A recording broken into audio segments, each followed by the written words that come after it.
Her last words were still hanging in the air when the waiter set the bill in front of me, an ugly, rectangular truth, heavier than it should have been. 15 guests, her friends, people whose names I never remembered because they never cared to learn mine.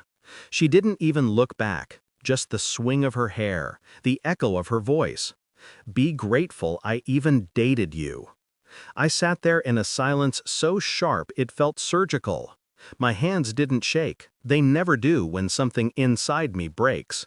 Only my breathing slowed, like my body was conserving energy for something it knew was coming.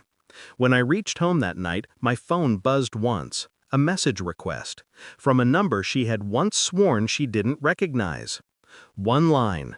He said he'd handle it. Don't call me. I stared at it for a long time. My reflection in the black glass looked unfamiliar, colder, distant, detached from the life I thought I was living. I didn't reply. I went to bed with that sentence carved into the back of my skull. And then, at 4:13 a.m., my phone began ringing. Again. Again. Again. I opened my eyes to a screen filled with red notifications. 89 missed calls. All from her. The storm had arrived faster than I expected. I sat up, silent, steady, almost calm. Whatever she was running from, it was finally running toward me.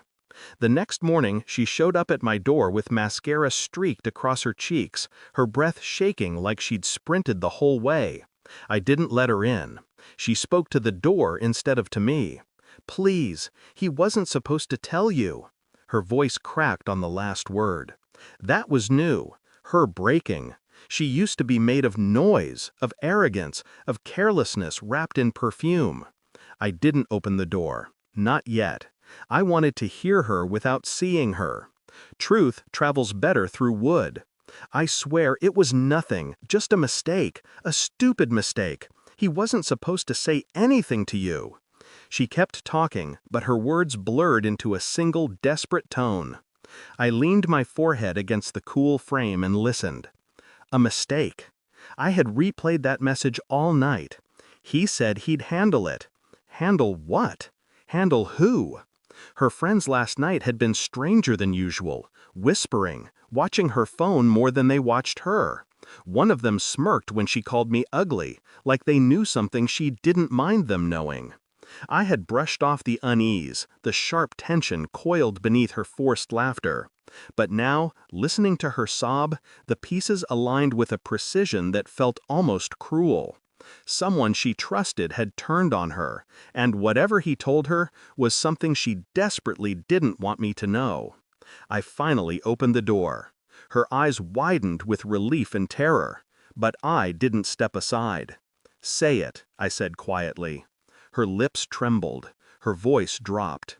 He told you about the messages? I didn't answer. Her silence, her shaking, her refusal to meet my eyes, it was confirmation enough. There were messages. There was someone else. And she believed he had confessed everything to me. That fear alone told me the truth was deeper than infidelity. Much deeper. I let her stand there while I walked past her, down the hallway, into the kitchen. I needed space to think, space to separate her noise from my clarity. She followed, hovering like a shadow that had lost its shape. Please talk to me, she whispered. I didn't. Talking was for people who wanted answers. I wanted evidence. When she wasn't looking, I had already started digging. Hours before she knocked on my door. Phone records, backups, cloud links she forgot were synced, files she didn't know were recoverable. I wasn't searching for betrayal. That part was obvious.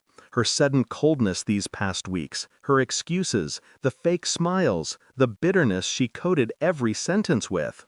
I was searching for the pattern, the motive. Her cruelty last night had been too theatrical, too deliberate, as if she wanted me to walk away first so she wouldn't have to carry the guilt, or the truth. I traced her recent calls, frequent, short, always late. I traced messages, archived, hidden, but nothing is truly deleted. One thread stood out. A name I recognized only vaguely, one of the 15 guests from last night, the same person who smirked when she insulted me. He had sent her 24 messages.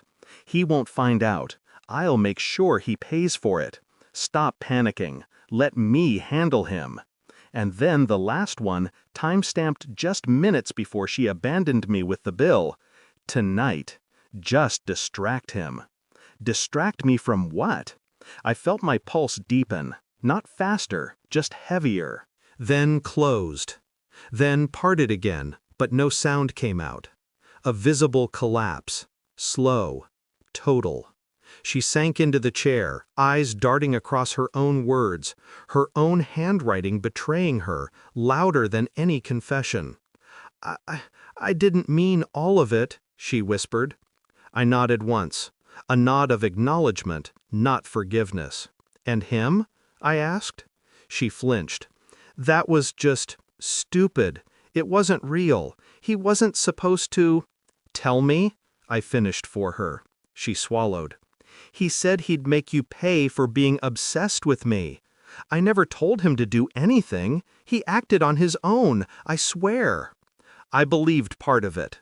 Not because she deserved belief, but because her voice carried the raw panic of someone realizing their lie isn't the one being judged anymore. It's their character. Her eyes brimmed with tears she hadn't earned.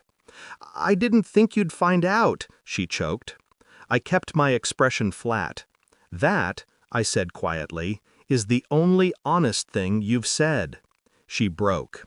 Right there, in my kitchen, with the morning light making her look smaller than ever, she broke into a mess of apologies and explanations that no longer mattered. The truth was finally exposed, and I felt nothing. I sat across from her, calm, still, detached. She reached for my hand. I pulled it away. Her face crumpled. Please, tell me what to do. Tell me how to fix this. I leaned back.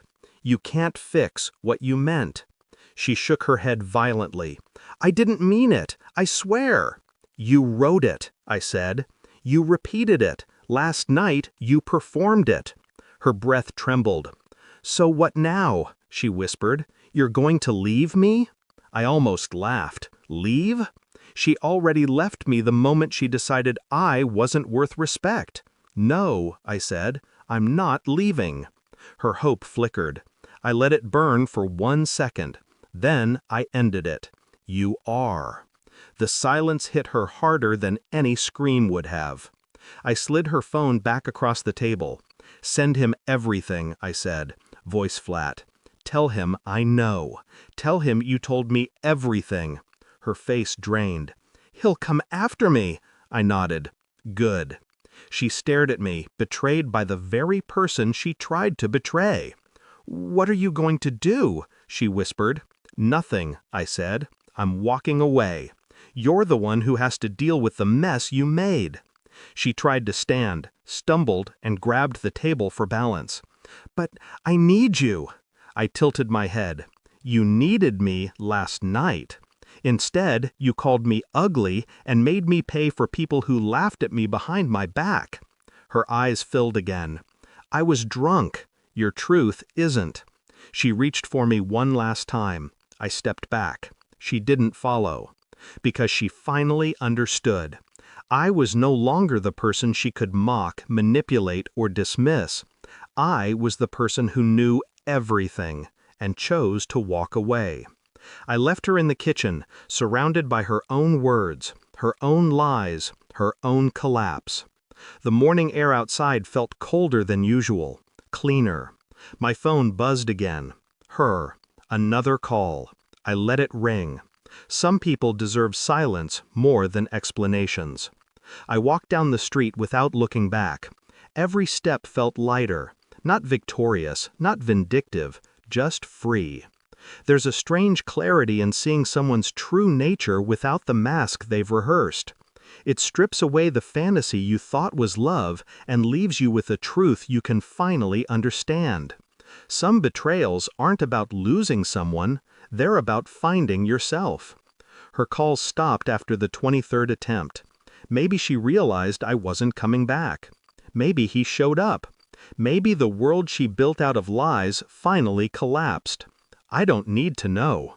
Because the moment I closed my door behind me, she became a part of my past. A lesson, a warning, a ghost. And as I walked forward, only one thought remained. Quiet, brutal, final. I wasn't grateful she dated me. I'm grateful she's gone. I scrolled through his media folder, and that's when the air in my lungs turned to stone. Screenshots. Her. Handwritten messages. Her telling him things she never said to me. Her laughing at me. Her using me. But the real hit was a note she wrote him. He's harmless, just clingy. I'll drop him soon. He should be grateful someone like me even looked at him. The same line she used at dinner. Verbatim. I closed the phone and placed it on the counter. She stood across from me, small, shaking, terrified. What did he tell you?" she asked. I looked at her. Enough. I handed